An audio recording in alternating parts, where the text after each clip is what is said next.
Coordinator Josh McDaniels is expected to interview this week with the New York Giants, the Cleveland Browns, and the Carolina Panthers. And league sources believe that ultimately he will come away with one of these jobs. The question is which one? It's not just McDaniels' contract who's up in New England. Nick Caserio, who's been Belichick's right-hand man, he's on an expiring contract when the Houston Texans tried to hire him last year, and they've got a lot of key, notable free agents. We need to talk about the elephant in the room with the Dallas Cowboys.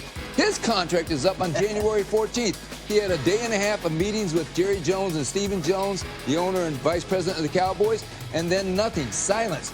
And basically, they can just let that expire on January 14th, and that's bye-bye Jason Garrett as he waits. And despite the fact that Jason Garrett is still employed by the Dallas Cowboys, they've gone ahead and begun head coaching interviews, which gives you an idea of where they're headed with Jason Garrett. Marvin Lewis was the first to interview, starting with the Jones family on Friday night, continuing to Saturday before Mike McCarthy, the former Packers head coach, stepped in and became the second head coaching candidate to interview. There are no head coaching interviews planned today for the Dallas Cowboys, but this week should get busy in Dallas. Been a lot of speculation. People want to connect dots about Mike Zimmer, who spent 13 seasons with the Cowboys as an assistant or defensive coordinator, being a candidate if things go badly with the Vikings today.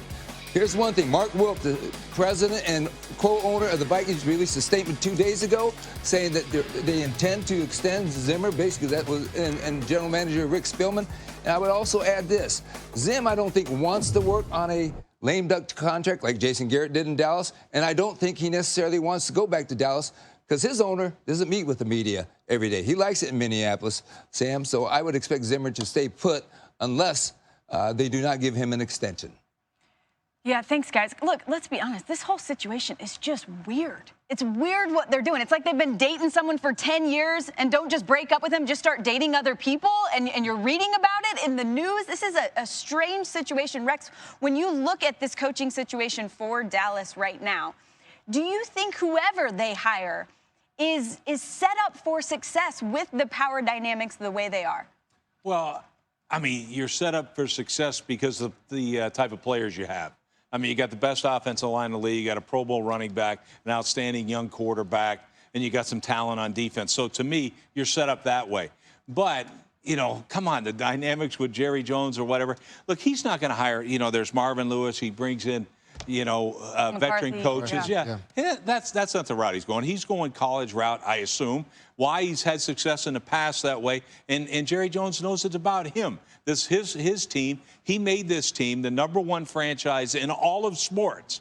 And so that's what he's going to do. He's just going to take a guy that's not the face of the franchise. The face of the franchise is Jerry Jones. And so he's going to take somebody that, you know, that he can, maybe even Jason Witten. As crazy as that sounds, you got to surround him with obviously great coaches. But to me, maybe. But, I mean, it's a crazy situation. He doesn't want to fire Jason Garrett. He doesn't have to fire him. He's just not going to re-up them. What Jerry Jones has to realize is when players are in a meeting and the head coach is in front of them, it is so important what that head coach says. The message, how he says it, how they view him.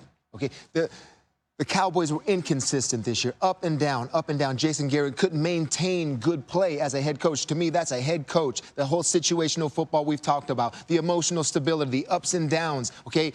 Sitting there in a team meeting, I can imagine putting a head coach in front of him and the players thinking, well, yeah, this is Jerry's guy. Okay, what's my coordinator got to say? That's not a winning locker room, right? That's not a winning mentality when you're looking at the head coach and you're just waiting for your coordinator meeting because you know Jerry Jones has his hooks in whoever hires there. Watch out, because that head coach's message, you have to empower him somehow, some way. You know, Jerry Jones is powerful, man. We all know that. But what does he want? Jerry Jones wants an opportunity to go compete for a Super Bowl. The only way I see Jerry Jones and the Dallas Cowboys going to compete for a Super Bowl, one, he has to give up some type of power, some type of authority to the next head coach to give him a leeway of how he wants to mold and put his team together. And then secondly, the guy that you bring in there can't be a soft coach.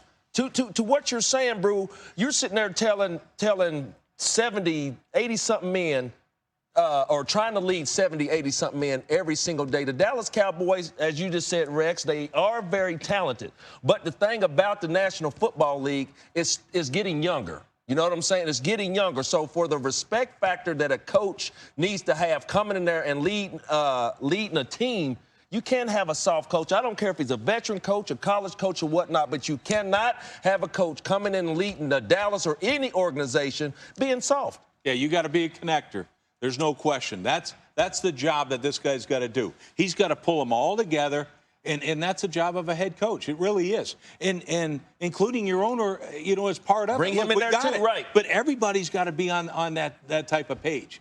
And that's the type of connection that you need out of that head coach. The talented roster, look, we saw Amari Cooper disappear. What? He's not a Dallas Cowboy. Like he was talking about the name on the back and not the decal. Right. Like we got to bring him back in to playing team football, where the most important thing is that football team. Yeah. And that's how they're going to win. But they got to get the right guy to do it.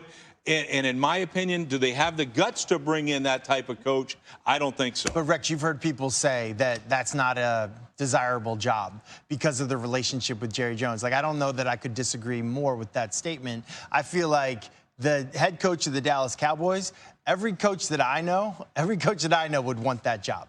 Like, that's a desirable job. And to hear people say, like, well, I don't know if it's that great of a job because you got to deal with Jerry Jones and he's kind of the GM and he does, press conferences after wins and losses. So what? Like, so what? I think this is a great job. I think there will be people lining up for this job. And I think it could come from college, like you said. They better not be soft. It could very well come from the NFL as well. Look, you're exactly right, Matt. Here's the one thing you want ownership to do. Give you the resources to win. Yeah. That's what you want as a head coach. You want to have an opportunity to win. And to me, you're right. Everybody's going to lie. People say, well, I'm not interested in the Cowboy job. That means you have no chance. Just like me, I have no chance at the Dallas Cowboy job, yet I'm still interested. Like, come on. Nobody's going to admit Well, and part of the reason but that people should be interested in this job is that this team underachieved because in close games, they didn't win them. Like, if this team would have just won their one-score games this year, we're still talking about them playing, not looking for a new head coach. And I think that's the irony. A big reason why, though, they lost those one-score games because you had a bunch of players that had so much talent, which everyone said so much about, playing like independent contractors, playing like their own individual entities.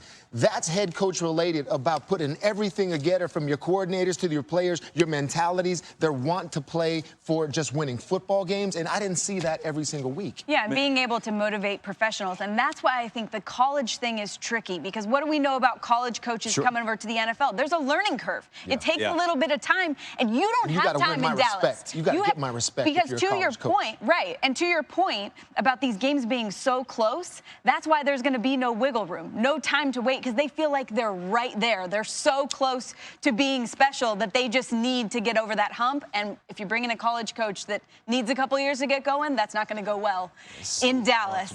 Obviously, we're going to keep you updated on all of the news about the Dallas Cowboys coaching search.